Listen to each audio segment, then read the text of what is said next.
apat na kailangan mong i-consider sa pagpili ng mga traders sa copy trading.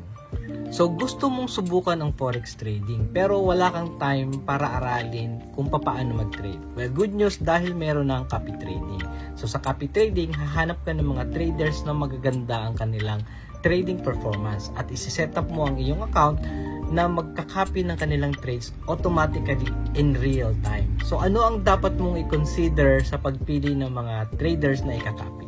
So una, yung test of time. So dapat mahaba na yung kanyang trading performance kasi gusto mong malaman kung consistent siya sa kanyang trading strategy. So, lagi ba siyang may profit per month or may profit ngayon, sa susunod, talo na siya, no?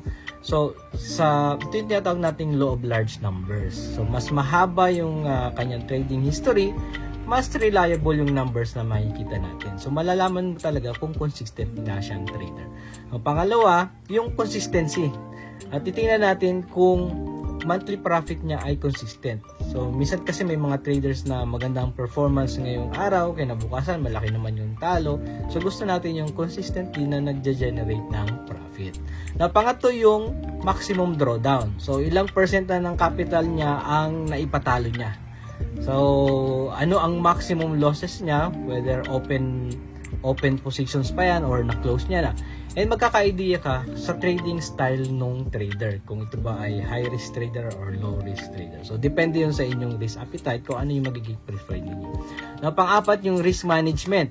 Siya ba ay gumagamit ng stop loss, whether it is stop loss per trade or stop loss ng equity, and nagtitrade ba siya during high impact news, or malaki ba ang lot size na gamit niya, or nagtitrade ba siya hanggang margin call, no? So gusto nating malaman yung kanyang strategy, and gusto nating malaman kung paano niya iingatan yung ating capital, so para tuloy-tuloy ka lang na makapag-trade kahit na mayroong mga losses. So tandaan, sa forex trading, priority natin yung protection ng ating capital, dahil kung wala na tayong capital, hindi na tayo makakapag-trade.